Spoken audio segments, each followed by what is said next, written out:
We recognize that the Hogan Administrative Center occupies. We're going to get started tonight. You ready to start? Okay. So, we recognize that the Hogan Administrative Center occupies the land of the Ho-Chunk people. Please take a moment to celebrate and honor this ancestral Ho-Chunk land and the sacred lands of all Indigenous peoples.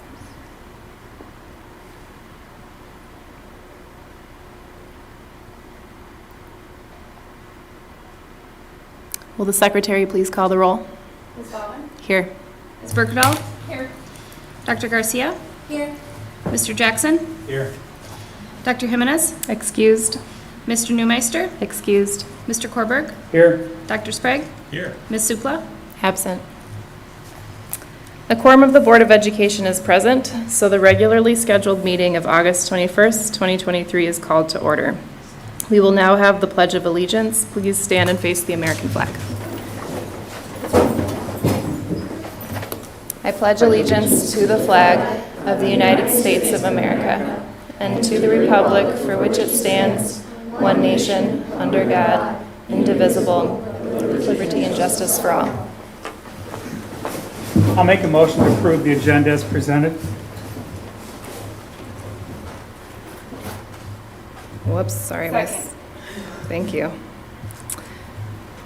So with a motion by Mr. Korberg and a second by Ms. Berkedal, we will approve the agenda as submitted. It has been previously distributed to the board, unless there is a motion to amend. Hearing none, so we'll do a voice vote. All those in favor? Aye. Aye. All those opposed? All right, so moving on to public speakers. We have nobody registered tonight, so we will rush right ahead to our school showcase.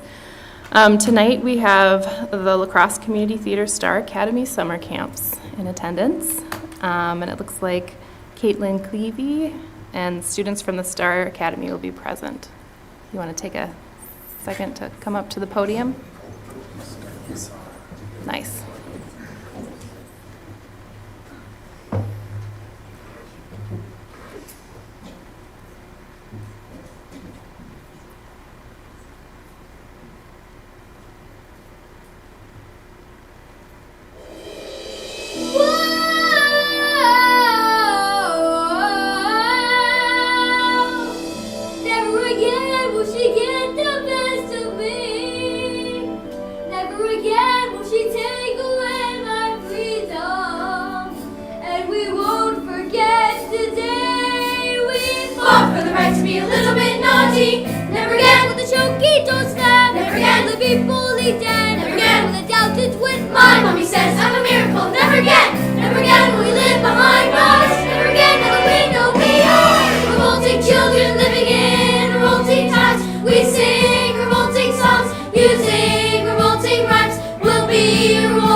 On the board. It's not insulting. We're revolting! We can SPL how we like, and enough of us are wrong is right. Everyone N-O-R-T-Y. So we're a little bit naughty, so we kind of stay inside the lines. If we disobey at the same time, there's nothing that a trunchbull can do. You can take your hammer and a stick. You didn't think you could push us too far, but there's no going back now. We R-E-V-O-L-T-I-N. Revolting time! U-S-I-N-G. U-S-I-N-G. R-E-V-O-L-T-I-N-G. It is too late for you. We are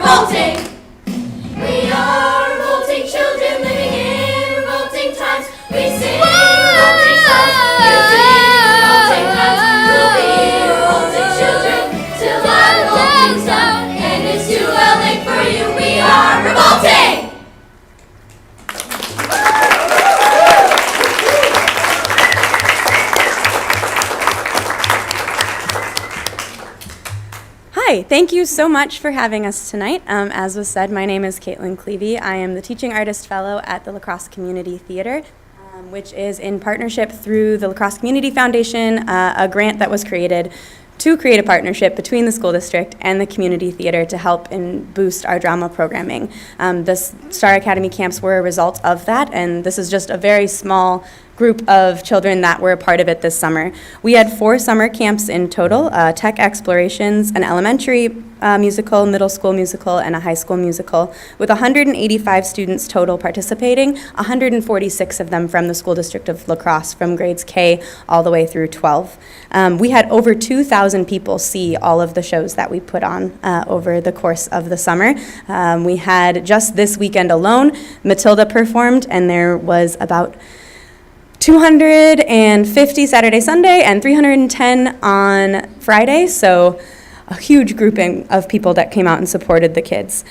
Theater is a huge support for multiple curricular areas. It works on social emotional skills, it works on reading, it works on math when you're building sets. I think everybody behind me can say that they've learned one thing this summer at least, whether it's how to make a new friend or how to read a new word or spell revolting. They are ready to go. And being able to do this summer has given me so much hope for the excitement that they have. And so I'm going to let them continue on and show you the hope that they have with another song from the show called When I Grow Up.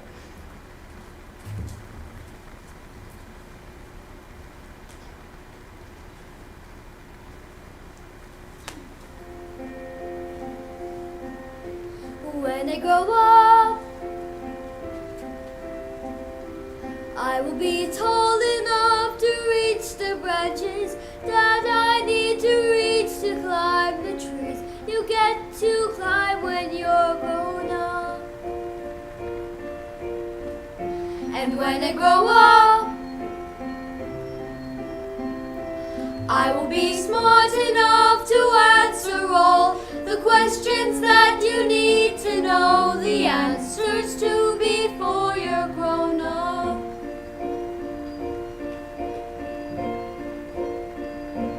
I will have streets every day on the way to work, and I will go to bed late every night. And I will wake up when the sun comes up, and I will watch cartoons until my eyes go square. And I won't care, 'cause I'll be all grown up when I grow up.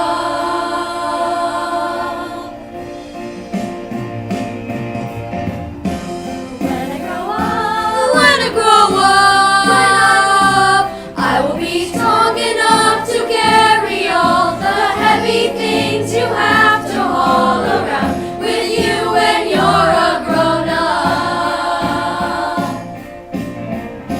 And when I grow up, when I grow up, when I grow up, I will be brave enough to fight the creatures that you have to fight beneath the bed each night to be a grown up. And when I grow up, I will have treats every day, and I'll play with things that monks pretend that monks don't think are fun.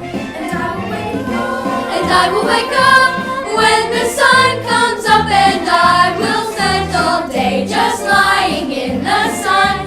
And I won't burn, 'cause I'll be all grown up when I grow up.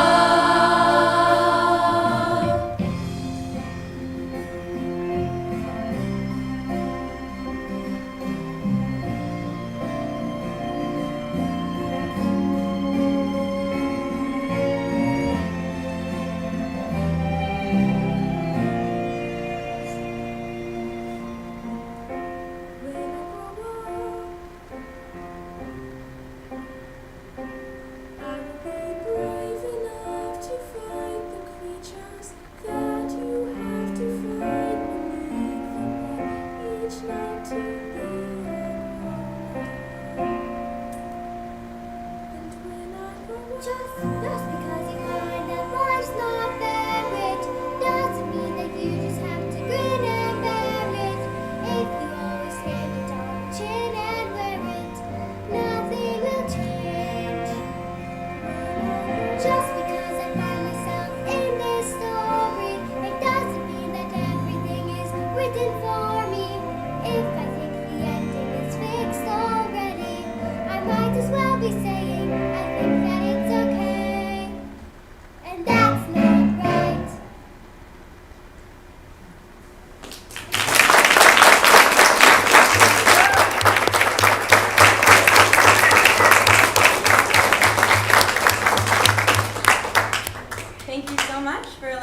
to come and showcase all the hard work that these kids have put in over the summer. We appreciate your time. Thank you. That was amazing.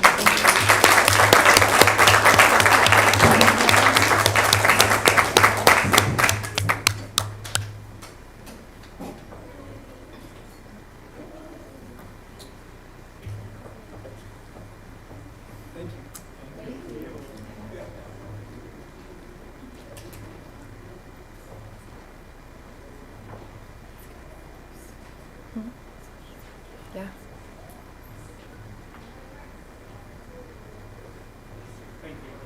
Thanks for coming.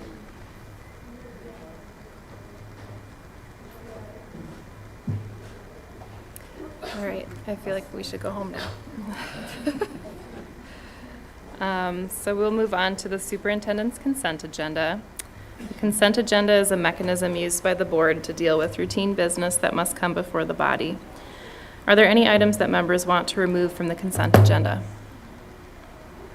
So I'll consider a motion. I'll make a motion to approve the items on the superintendent's consent agenda as presented. Seconded. So with a motion by Mr. Korberg and a second by Dr. Sprague, I got ahead of myself. I should have said, are there any items that members want to remove from that at this point? And if that hasn't changed, we will approve them as presented. We'll move on to the board's consent agenda. I'll make a motion to approve the items on the board consent agenda as presented.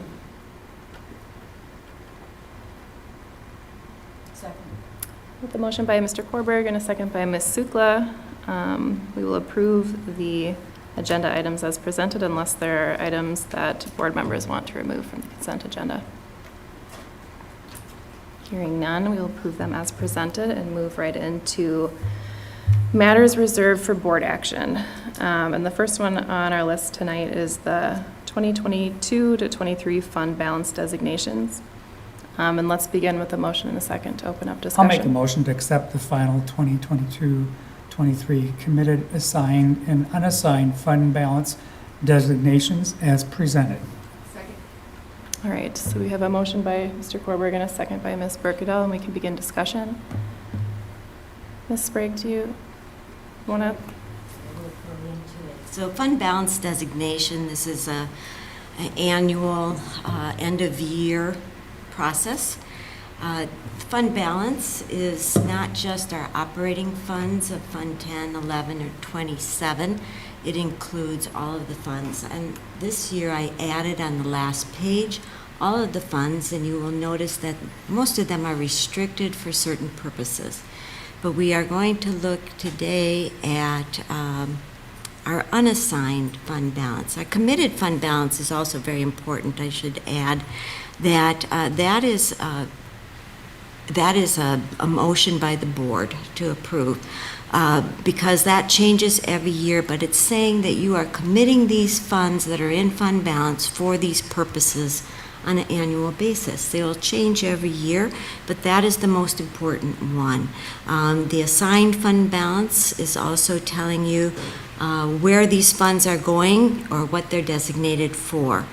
The unassigned fund balance, so I had Laura add OE5 to defining this, where the superintendent cannot have less than 15 to 20% of the year's expenditures in unassigned area, meaning that it has at least to be 15 to 20% of the expenditures from the prior year. This year, the fund balance is 22% of the expenditures from the prior year. So we have met that commitment. But the unassigned is what people think that we have in the bank account as funds that can be used at any discretion. But actually, they're reserved in those areas. The first one, unassigned fund balance for revenue stabilization, meaning that we have a lot of grants that we talked about before that are reimbursable grants, meaning we have to spend those dollars first before we are reimbursed. So we need to have those dollars available in our fund balance to spend those dollars. ESSER is a big one. that has come in. We still have about $4 million left from ESSER 3 that we will use in 23-24 school year. Plus, we had 2 more ESSER grants, one for, I think, $580,000 for the summer school grant, and about some $1,000 for the after-school ESSER grant. So those are dollars that we have to spend first, so we have to have some dollars set aside for that. The other one is the unassigned fund balance for working capital needs, cash flow. Our cash flow can get as low as $5 million to $9 million when it comes to be November, December, January, when we have none of the tax dollars coming in yet and very little aid from the state. But our payroll, as you noticed on the consent agenda, can be, close to $5 million in any given month, November, December, January. So we need to have those dollars set aside so that we can even meet our payroll and pay our other bills. The unassigned fund balance for contingencies, those are just things set aside that if we would have some kind of imposed environmental change that we had to put in place, or God forbid, a claim against the district where we had to pay for litigation and things of that nature. Then we have emergencies, so think of Central Fire. We just got an invoice for $90,000. Well, we haven't received our insurance money yet because we will submit those invoices to our insurance, but we have to pay this. So there's $90,000 right there. The unassigned fund balance is other. It's just what remains after we set aside those funds in the unassigned fund balance. So, do you have any questions for me? Questions from the board? I've got a few questions. So will this $47,966,623, that will show up in the audit report then as the total of our fund balances then? No, the unassigned fund balance, it'll be broken down in. Oh, okay. So it's the total of unassigned fund balance that meets that requirement of not less than 15 to 20%. That's the only part. So that nearly 48 million is the 22%, is that correct? Nope, the 48 million makes up of all the funds. So if you look on page 2 on the bottom, I broke it down for you. So I see as that. you So can see, many of them are unrestricted funds, but the unassigned fund balance, that's where I put unassigned, dedicated, 22%. So will this nearly 48 million show up in the audit as our total of our fund balances then? From all of the funds, Okay, yes, not okay. just the general operating. Okay. And then which numbers on here come up with the 22%? Which of these are all of them that just, because there's one that's 25 million some odd dollars, is that the? No, the unassigned fund balance, so if you take all of the totals from the 4.5 million, 20 million, 200,000, 300,000, 44,000, that is your unassigned fund balance. Second line there, the $25,044,147 is the 22%. So using round numbers, because our policy says at least 15 to 20%, so 22% isn't outside of it, but if we were to be at 20%, that'd give us a little better than $2 million that we could use. It's one-time money. It's not replenishable, but that would be available. The reason I want to point that out is because there were so many questions asked during the spring and the fall referendums about the fund balance, so I just want to be clear for those who are listening. So it isn't like it's tons of money.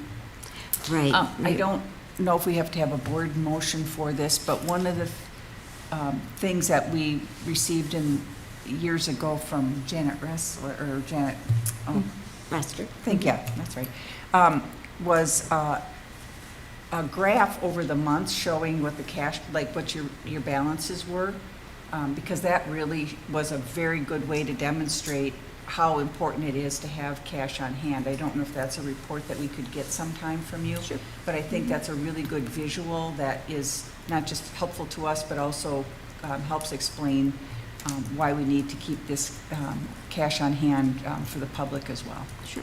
Thank you. So just a reminder, we do have to do like a board action to direct for specifics, which if you'd like, we could do that at the appropriate time and we can bring that up when it comes up. Other questions from board members? Yep. Two. So I'm assuming the $1.5 million increase for the revenue stabilization is to cover the increase in ESSER, right? Okay. The increase in grants. Yep. Okay. Got that. And then the only other thing was, so if there's still funds left over in the unassigned, what happens to? Is that something we carry over and rebalance? Okay. Yeah, that's why we do this every year. Yep. Perfect.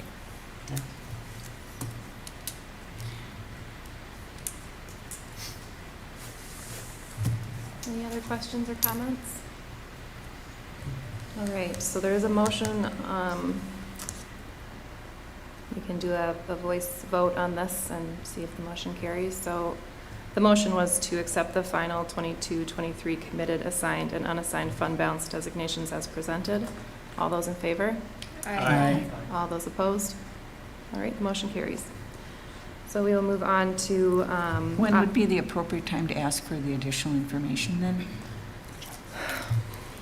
So if we're asking for a change to a report, would this come in like OE5 financial planning discussion? So our OE5, operational expectation 5, governs financial planning, and that's where that policy for the 15 to 20% resides. When we monitor that one, that might be the closest one where we could get that motion to recommend that we receive a report with that kind of information. What is the timeline on when that comes up? Laura, do you know? Thank you. 1 second, it's either October or November. Okay. I want to say. November is OE5. Okay. I And mean, Ms. Sprang, does that seem like the one to bring it up in? Okay. Yeah, I mean, we could put it as a piece of evidence. Mhm. Maybe that would be helpful. Sure. So when constituents ask me questions about this, I have to let them know I have to wait till November to ask to get a report. So Yeah, that's that's our typical way of operating is we have the agenda for the year as part of our Oh, you could show GC them what it is, 6 or what we just something, right? passed. We just approved. You could show them what we just approved. What we just approved. That has all the information of that fund balance.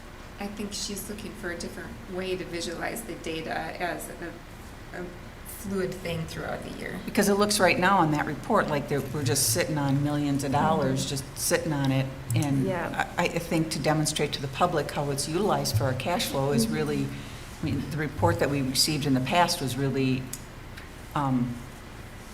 pretty impressive how much of that we have to use before we can get cash in when we have expenses going on. Yeah, and I think, correct me if I'm wrong, that the fund balance designation report we received was more like a snapshot than like the through time. So it's just that June 30th, is that correct? That one quick I understand that. look. But I think if we're looking at the budget over time, maybe within the budget book, if that makes sense, is having that piece of data presented. Yeah. In fact, I would say it's not even cash on hand June 30th, it's a fund balance as of June 30th. This doesn't tell us how much of it we have cash on hand June 30th. Correct? That's true. So there's a difference here. And I think that distinction is important for the public to know how much we It's count not on a those. family savings account, it's like a, yeah. All right. Does that sound cool? Did that answer your questions about like when and how? It did. Okay, because Not that's necessarily just where I kind of think it would make sense, but if there's a different spot that makes better sense or a way to, We can look at our OEs, like OE5 and OE6. You know, they're both financial reports, and but you know, and on a monthly basis, we will have our financial reports. But I think what Deb is saying is like just a example of the ebb and flow Yep. on the fund balance chart. Yep. Chart to, The monthly financials get close to offering that, but it's not as visual, I think, as that what we see it. But that's pretty dramatic, and it really, again, I know there were a lot of questions from the public during the referendum, both referendum, about referendums. I'll have to go back to school and learn the plural of that. Because the public has the impression that we are just sitting on that cash, and we have a fund balance, but that's different than the amount of cash we're sitting on at any given moment. And I think that that ebb and flow is just a really good tool to help demonstrate that for the public.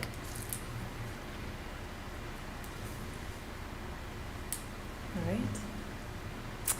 Let's move on to OE8. So a reminder, we looked at this one last time, or we talked about indicators. Should we begin by doing a motion just to open discussion? Sure. I'll make a motion to approve the recommended changes to OE, communicating with support for board monitoring report. Is there a second? Second. All right, so with a motion by Mr. Korberg and a second by Dr. Sprague, we can begin discussion. So if you open up that document, it looks like the administration has the two indicators as recommended for changes. We can begin discussion, or we can do a vote. There are no comments.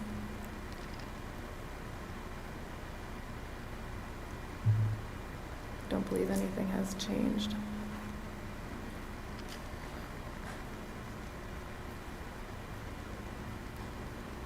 All right, so the motion was to approve the recommended changes to OE8, communicating with and support for the board monitoring report. All those in favor? Aye. All those opposed? Okay, the motion passes. Moving on to our information items. So tonight we're going to look at operational expectation monitoring report OE9, communicating with the public and key stakeholders. And I'll do my little bit. So a reminder that the operational expectations are the gold standard for operations. So these are basically non-negotiable expectations and boundaries that we set that the superintendent must work within. This policy outlines what the superintendent must do to keep the community and key stakeholders informed of district issues, challenges, and successes. So a reminder that we won't vote on this tonight, but as you're receiving the information, we're considering compliance based on the evidence given in the report. We'll have an opportunity the next meeting to vote on this and to consider indicators looking forward. So a reminder that we judge compliance using like that reasonable performance standard. So it's in compliance with exceptions noted, or not in compliance, and then we turn it back to the administration to work on that. And pass it off to you, Dr. Engel. Fantastic, thank you. So I will be going through OE9, communicating with the public and key stakeholders. I apologize if I have any coughing fits along the way. I'll try and minimize those as best I can. I'll start with the indicators themselves and wrap back around for the executive summary to wrap it up. So OE9, the superintendent shall ensure that the public is adequately informed about the condition and direction of the district. There are two primary indicators there. OE 9.1, the superintendent will ensure the timely flow of information, appropriate input, and strategic two-way communication between the district and the public that builds understanding and support for district efforts. Indicator 1, information to stakeholders will be done in a timely flow. Evidence of this, our schools and teachers use a variety of ongoing communication strategies to ensure our students and families have information on a timely basis. Below in this indicator is a non-exhaustive list of strategies our schools use. It varies from school to school depending on the age level of students and the needs of families, but these include monthly newsletters during the school year to families, school Facebook page updates, school website updates, direct communication through Skyward and SkyAlert, Remind app, personal phone calls for hard-to-reach families on important topics, emails, weekly, monthly communications from teachers, teacher newsletters, teacher Facebook pages, paper notes and take-home families, student daily notebooks, et cetera, et cetera. I won't read them all. Another piece of evidence, our communications department plays a pivotal role in effective communication on a regular basis with our community. The description found there outlines the many strategies in place to reach a wide and varied audience. The department has received significant state and nationwide recognition and awards for the quality of the products that we produce. The communications department has also been frequently sought out by other school districts for advice on how to accomplish thorough, transparent, and ongoing referendum communication as a result of the last year's 2 referenda. Let me just dive into that report a little bit. I'd just like to highlight some of the metrics that were in there. For the 2022-23 school year, we reached 709,243 people. It's people who saw our content at least once via Facebook, an increase of 14.3% over the previous year, likely referenda related. We had a lot of stuff going on. Facebook videos, 16,262 minutes viewed, up 9.7%. Facebook visits, 63,802, up 254%. Number of Facebook posts, 180, up 5.5%. New Facebook follows, 751, up 52%. And we have a presence on Instagram as well. Most of our families communicate or address social media in our school district on Facebook. That is the primary way. Excited to get a couple of awards this last couple of years from the Wisconsin School Public Relations Association, and even received some national attention this last year as well for some of the really high quality videos that our communications department puts out, so very proud of that. Another piece of evidence, our parent-teacher organizations meet on a regular basis with staff and administrators to communicate information and build school communities. Another piece of evidence, the Code of Rights and Responsibilities are distributed to all families at registration and posted on the website. School board meetings were posted on board docs in a timely manner with handouts and information available to the public. Another piece of evidence as it relates to the November 8th capital referendum, a 4-page newsletter was sent to each box holder within the school district, providing information along with a reminder to vote postcard and a comprehensive website. For the April 4th referendum, 2 separate postcards were sent to every box holder within the school district to provide information, and a comprehensive website was put together as well. In an effort to continue engagement with our community around key issues, another piece of evidence, the district formed a facility advisory committee tasked with developing recommendations for school district needs. Already occurring and upcoming meetings are listed there. Community survey helped provide some of the input for that group, and all of that information is up on an FAC website. And every August, before the school year, newsletter and registration packets are sent out to all families to ensure that they have the information they need to get started for the school year. The second indicator, the superintendent shall engage in 2-way communication regarding the direction of the district and to build understanding and support for the district. So the superintendent met with representatives from school parent-teacher organizations at the district-wide parents committee monthly to engage in 2-way communication on a range of topics, including attendance, code of rights and responsibilities, student AODA issues, playground safety, parent access to digital systems, and administrative updates with questions and concerns every meeting. Superintendent met with the following stakeholders on an ongoing basis.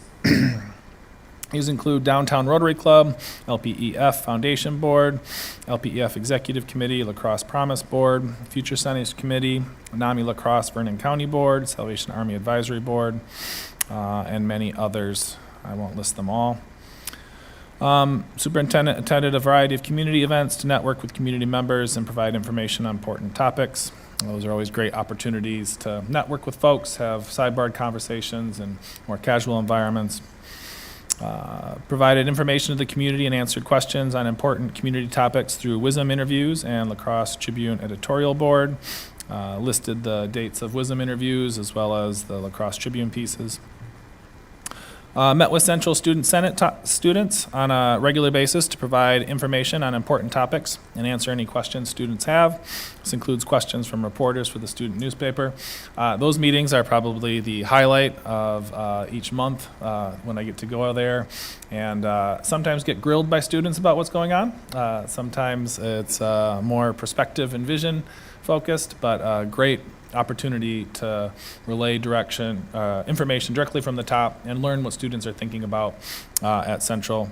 We've tried to do something similar with Logan. We just haven't connected yet with that group. More evidence throughout the November 8th capital referendum process. Superintendent engaged in ongoing communication with the general public, primarily through community information sessions and a comprehensive website. Those community information sessions are listed there. And the same for the April 4th operating referendum. Throughout that process, we had community information sessions available for the public and a website with great information, as well as an FAQ process. Particularly proud of the April 4th operating referendum. The process resulted in 64% of voters voting yes for the referendum, despite the total amount of levied funds being 3 times higher than the previous operating referendum, and immediately following a capital referendum, which had a 69% of our voters voting no. These factors imply an understanding of the school district's needs, as well as strong support for the school district and for funding public education in our community. Last piece of evidence for that indicator is the FAC committee and those meetings listed there. Indicator 3, the district communicates emergency or safety notices, district school closings and delays, reminders of alternative schedules and no school days, and translates these messages appropriately. As evidence, we've got a link for our school closings and delays on our district website, and I identified the days in which we had closures. Reminders of alternate schedules and no school days are published on our district calendars on our school site as well. Indicator 4, news releases and story ideas are submitted weekly to the local newspaper while school is in session. Our communications department is in ongoing communication with our local news media and is continually submitting stories. We wish their capacity was a little greater than it has been lately to fulfill all the awesome ideas that we have. But listed there are press releases that were given for a variety of things that are going on, and you can go to our news media websites to see all of the amazing coverage our school district gets on a variety of topics. OE 9.2, superintendent will prepare and publish on behalf of the board an annual progress report to the public that includes the following items. Those are listed there. Indicator 1, the superintendent provides for the board and all community stakeholders a link to the DPI link related to state-required student performance. As evidence, we've provided that link on our website to the DPI's performance reports. Indicator 2, the superintendent shall make available to the board and all community stakeholders a link to the district's annual adopted budget. That is indicated there in the evidence. And lastly, the superintendent shall post all Board of Education business meeting agendas, meeting materials, and minutes on the district website in compliance with state open meetings law. And board docs houses all of that information. And thank you to Ms. Steigerwald for ensuring that all of that happens. I'll run back up to our summary. Monitoring report OE9, communicating with the public and key stakeholders. From our perspective, is in compliance with the school board's expectations as set forth in the 2 operational expectations in the policy with regard to the 1-year time frame from August 2 to August 21, 2023.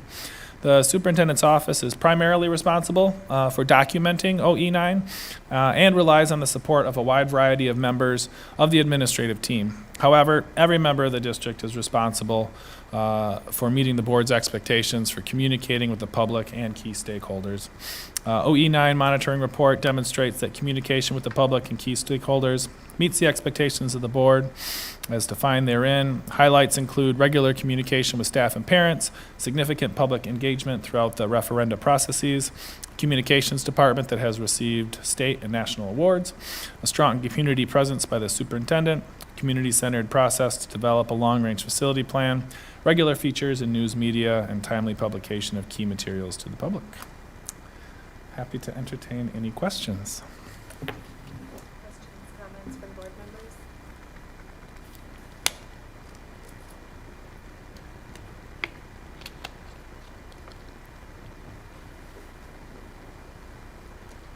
So I'm not hearing any.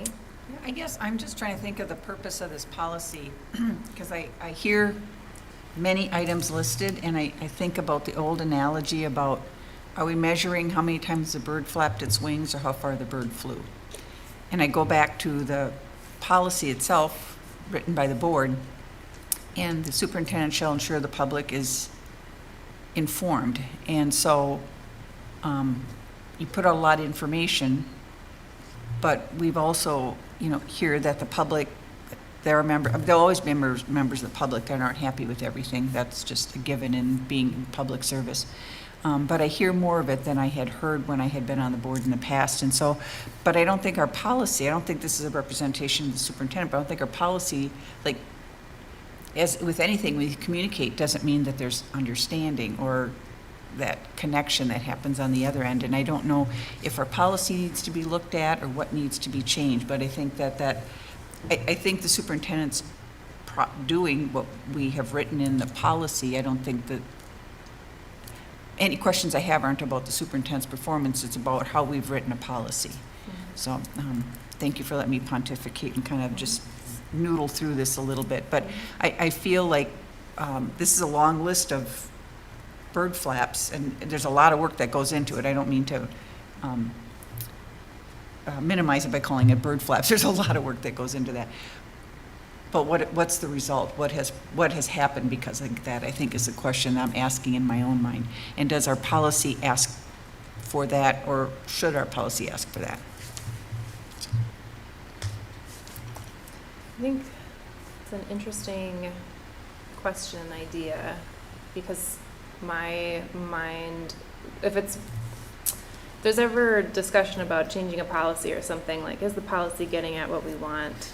It makes me think, like, well, how would we measure, so we can easily measure, like, information's going out, but that understanding piece, unless we, like, quizzed every single person, like, that'd be the piece where you measure the distance, not just the flaps, you know what I mean? Like, that would be just in, like, Monday night at 6:43, trying to think of, like, what that might look like, or if you have ideas.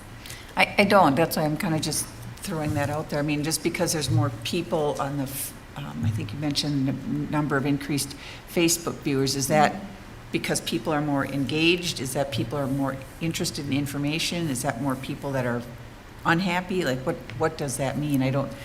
We didn't ask the superintendent to tell us that, but it tells us something, but I'm not sure I'm not sure I know what the message is. And I think, again, as I think about, there's a lot of effort gone into this, but what's the result? And that's not, we don't know that. And I'm not sure how we measure that, but it seems like there must be some way of knowing that, or being able to assess that in some way. Because that's a lot of work. I mean, I think one result we saw is that the capital referendum failed and the operational referendum passed, which means they understood. They didn't want the capital referendum, the community didn't want it, and so it failed. So that's actually evidence of, success, that they understood what was at stake. I mean, I would have wanted differently for it, and maybe there's a way to help understand that, but I do think, like, the listing of all the places where information was available, even if people didn't like what they were hearing or what they heard made them vote in one particular way or another,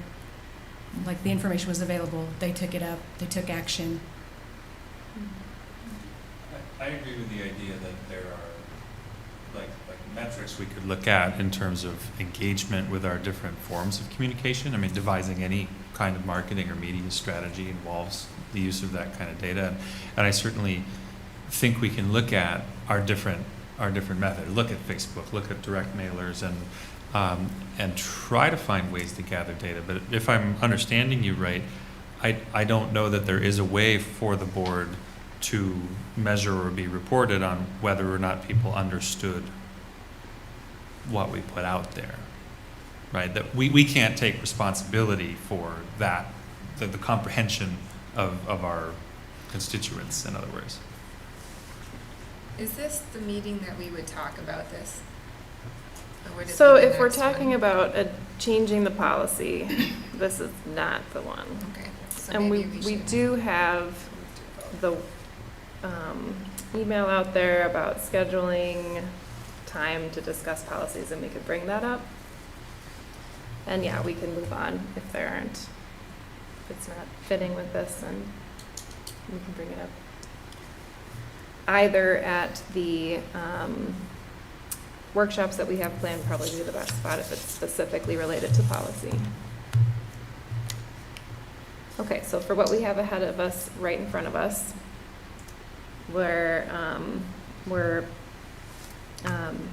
I guess we're not taking action, so I don't need to do any unofficial straw polls or anything, but are there other comments about the evidence or the indicators, if we feel like the evidence matches the indicators?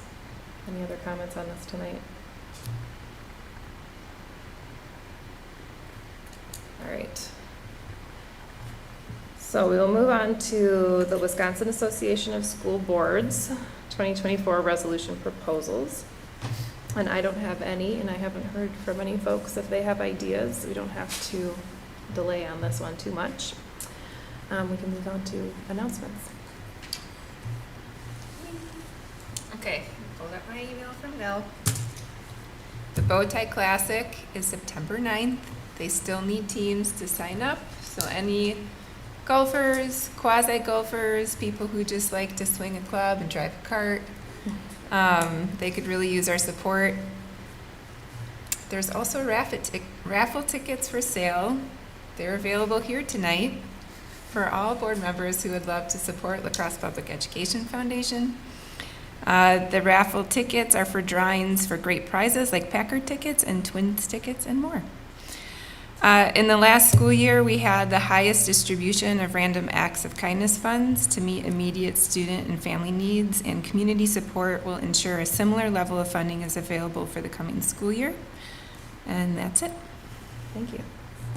Okay, so the only announcements that I have, they're not really announcements, just like little reminders. So Ms. Steigerwald sent out an email about availability to do policy review in the workshop setting. Please share your available times so we can get those on the calendar and meet to discuss policies. So there's a few hours set aside, so we'd go through all of our policies in that time. And one of them is like a couple of them are next week. So I'm kind of like, we're still gathering who's available when. But I think what we kind of envisioned was like it'd be reasonable to have one workshop on results, one workshop on OEs.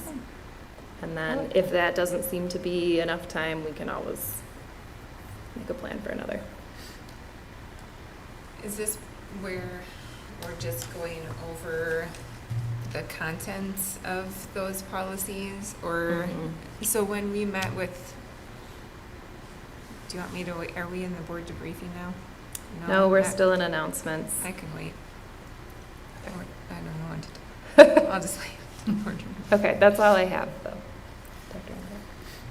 This is a very exciting time of year. We're about to start school in a couple of weeks. Tomorrow we have our new teacher orientation. And I think, staff involved with that, we're up to like 90, which happens every year somehow. Like we think, oh, it's only going to be 40 or 50 this year. Next thing you know, it's 90 every single year. So it's a really exciting time to welcome fresh faces and returning faces in some cases back to our school district. And so great opportunity to meet our new teachers tomorrow. So we're thrilled about that.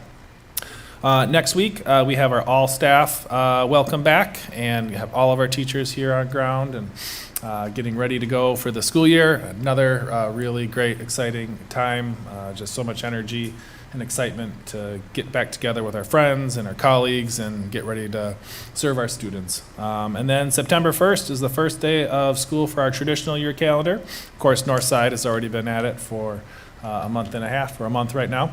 And so excited for all of our students to be back in the school district. Of course, things have been already going on. We've had football games. There's probably volleyball being played right now somewhere. So practices and kids are across our buildings and things are hopping. So very exciting time of year. If families have not registered their children yet, still time. We start school on September 1st.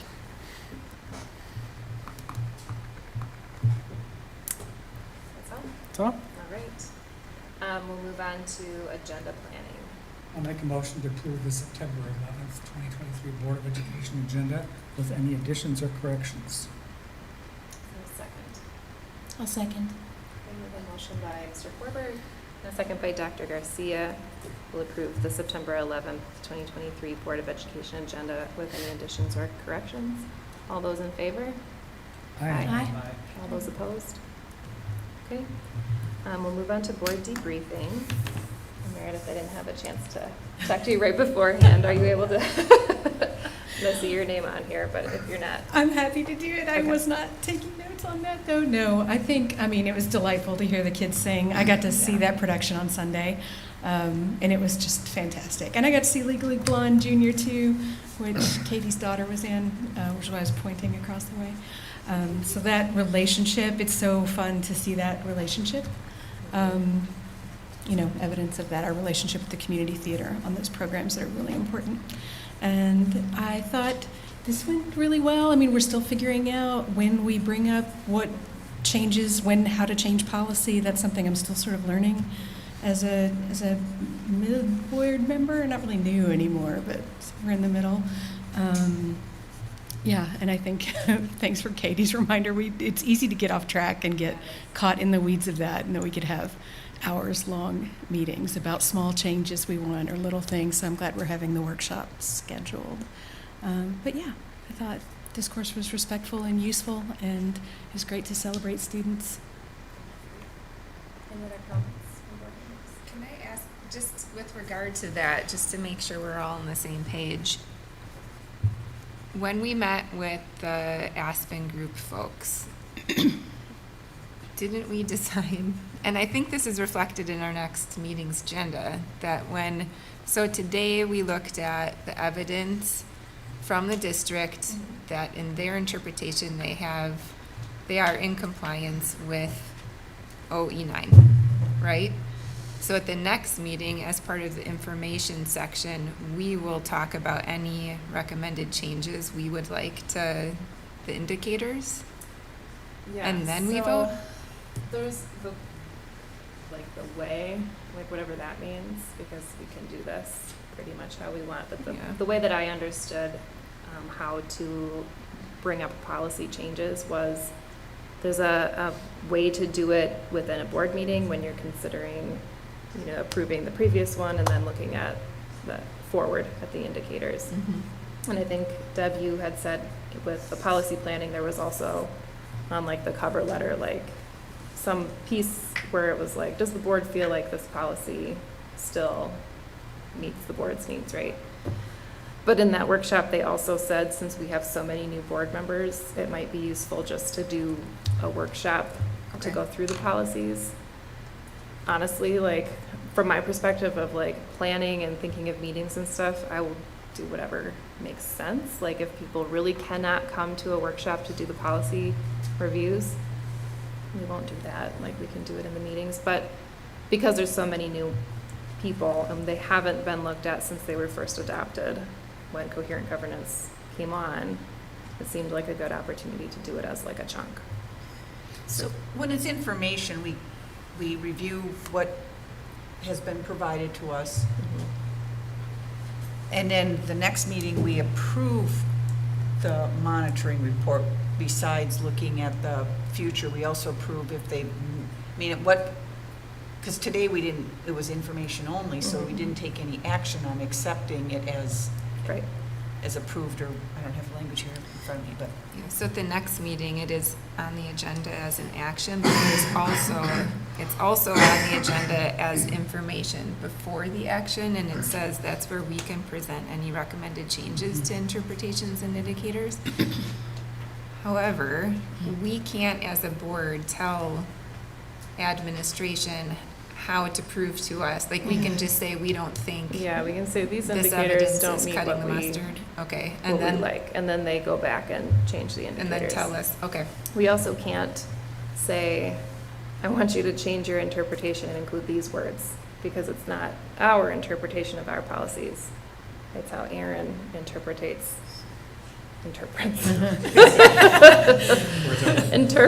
our policies, and it's the policies itself that is like the board's interpretation. I know it's what we not want. the, like, absolute intent, but a slightly more collaborative process might work better, depending on how, you know, the go back and fix it is less helpful for us as administration than like, let's talk about this. And, Sure. But that said, I understand the intent of the coherent governance process as well. You know, you shouldn't be doing our work, you know. Nor Go should right. we set you up for failure and say, well, that didn't really meet, that didn't look like we're Mhm. running, but we can't say anything at this point, like, that's Yeah. not helpful either. Yeah. And there's no like coherent governance police that are gonna come through and tell us like, you're doing it all wrong. I mean, we could hear from Linda and Randy, maybe. But in the end, like, this is a tool that we're using to organize our meetings and our policies. And we do it how we want. So. Okay. Did we vote on that agenda? That was the debrief. Yes, we voted. Okay, on we're it. on debriefing. Okay, thank you. It's been a day. Let's adjourn to a workshop now. So moved. Oh, do I- Yeah.